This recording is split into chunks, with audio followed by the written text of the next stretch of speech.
Goeiemôre. Ons gaan vandag aandag gee aan die doel van die verskillende finansiële state. Wat is die doel van die inkomstestaat of staat van omvattende inkomste? Dit is om die wins of verlies vir die jaar te bereken.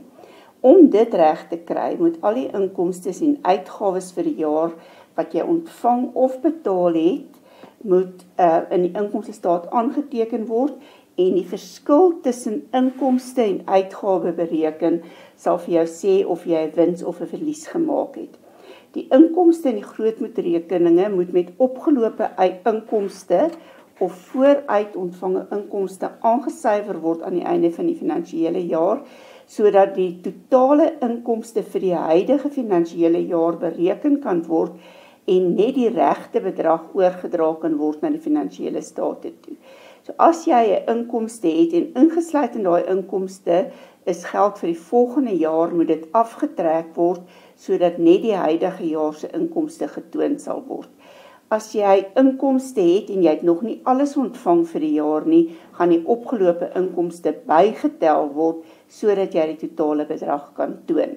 Die uitgawes in die grootboekrekeninge moet ook met opgelope uitgawes en vooruitbetaalde uitgawes aangesyfer word aan die einde van die jaar, sodat die werklike uitgawes wat in die finansiële state getoon moet word, bereken kan word.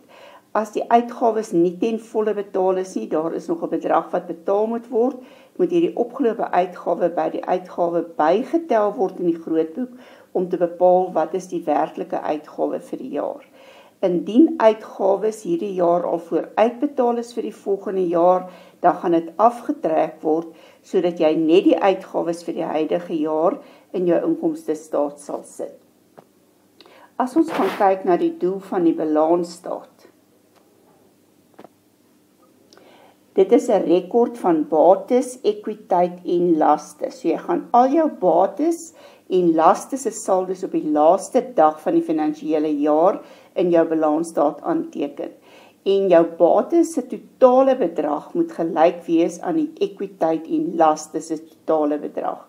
Dit beteken al jou saldos wat in jou kapitaalrekening is, behoue inkomste, laste word in die balansstaat aangeteken nadat die aansyferings gedoen is.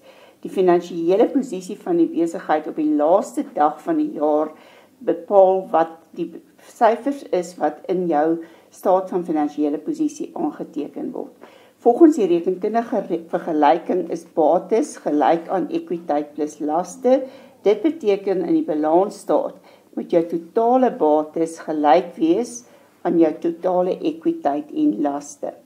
As uitgawes nog betaal moet word aan die einde van die jaar of inkomste is vooruit ontvang, sal dit onder bedryfslaste in die staat van finansiële posisie aangeteken word. As uitgawes vooruitbetaal is of opgelope inkomste vir inkomste wat nog moet ontvang word, sal dit onder bedryfsbates in die staat van finansiële posisie aangeteken word. Nou kom ons by die doel van die kontantvloeistaat. Dit is 'n rekord van al die kontant wat gedurende die finansiële jaar in die besigheid in en uitgevloei het. So dit beteken as daar byvoorbeeld 'n uitgawe is vir sê rente wat R700 is, maar jy het nie alles hierdie jaar betaal nie, jy skuld nog R200 aan die einde van die jaar, dan gaan jy in die inkomstestaat gaan jy die volle bedrag wys. Die 700 plus die 200 is 900, want dis my totale uitgawe vir die jaar. Maar in die kontantvloeistaat gaan jy slegs die bedrag wat werklik klaar betaal is, sal jy gaan toon in die kontantvloeistaat. Dit is ook 'n rekord van al die kontant wat gedurende die finansiële jaar in die bankrekening van die besigheid in en uitgevloei het. Dit is 'n gedetailleerde rekord wat aandui hoe die kontant en kontant ekwivalente van een jaar na die volgende jaar verander.